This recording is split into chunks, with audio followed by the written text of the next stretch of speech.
University. My responsibility was project leader or the senior project engineer. We began to work on the design of a microchip that, when it was completed, was 0.75 millimeters in diameter, 7 millimeters long. It was the size of 1/4 of a grain of rice. Again, I want to say that I was not a Christian and there were no Christians there. They said they wanted this to have a power source and be able to emit a signal. And they told us they wanted us to use lithium as a battery source. Lithium's used in watch batteries, it's used in heart pacemaker batteries, it's used in a lot of places. I designed into this microchip a little charging circuit that would charge that battery. This sounds like a lot of technical things coming together, but if you'll bear with me 1 minute, you'll see what God has laid out about this microchip. When we discovered that we needed to be able to charge that battery, I needed a temperature change, a change in temperature to cause current to flow through that little charging circuit that would charge the battery. So we began to investigate and find out where in the body does the temperature change the most rapidly. We spent over $1 million in taxpayer money, and when the results came back, there was a lot of information. We divided it up amongst 3 teams and then came back together with that information. It was determined that there were 2 places in the body that were ideal for the microchip. One was just below the hairline on the forehead. Every mother checks their child's temperature right here. So we could have paid the mothers $1 million and saved. I never saw a mother check their child's temperature on their ankle. Always right here. The other place was the hand, the right hand preferred, because most people are right-handed. This didn't bother me, and it didn't bother anybody else on the team. The hand seemed a good place. Nobody wanted it here. And so the design work, everything was completed, the microchip was done. You're seeing it now on some of the Discovery Channel presentations. There are people who have received it already. It is real. It's not something that's coming way down the road. They gave me a Bible.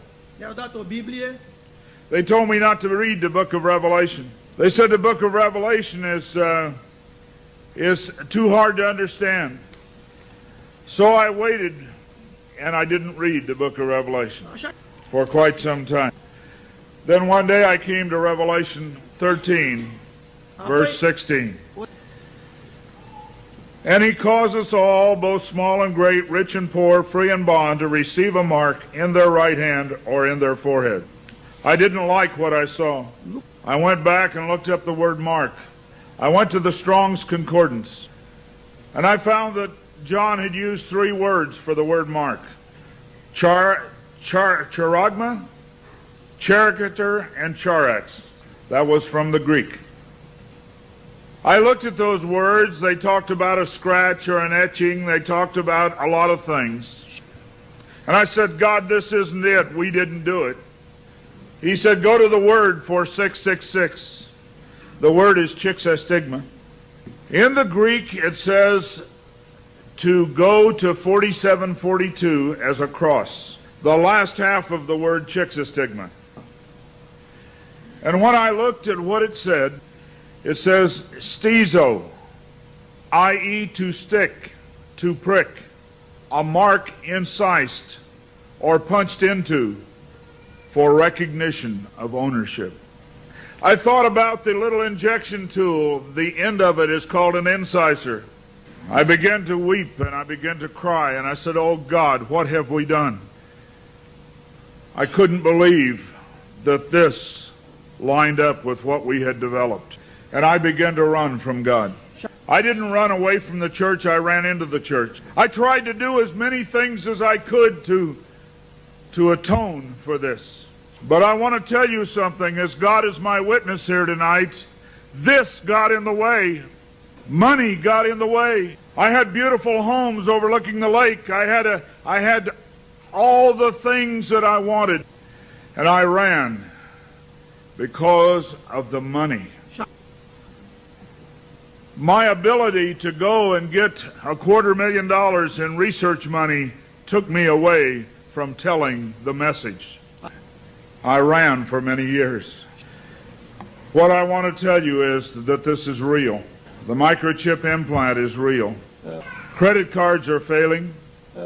They can be counterfeited. The new smart card can be counterfeited. They can be stolen. They can be lost. All kinds of things can happen to a card. But you cannot lose your hand.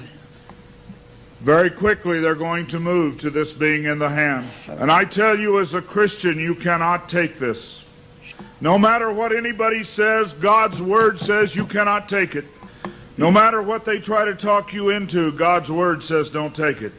In Revelation 14, verse 9, and the third angel followed them, saying with a loud voice, if any man worship the beast in his image, and receive his mark in his forehead or in his hand, the same shall drink of the wine of the wrath of God, which is poured out without mixture into the cup of his indignation, and he shall be tormented with fire and brimstone in the presence of the holy angels and in the presence of the Lamb.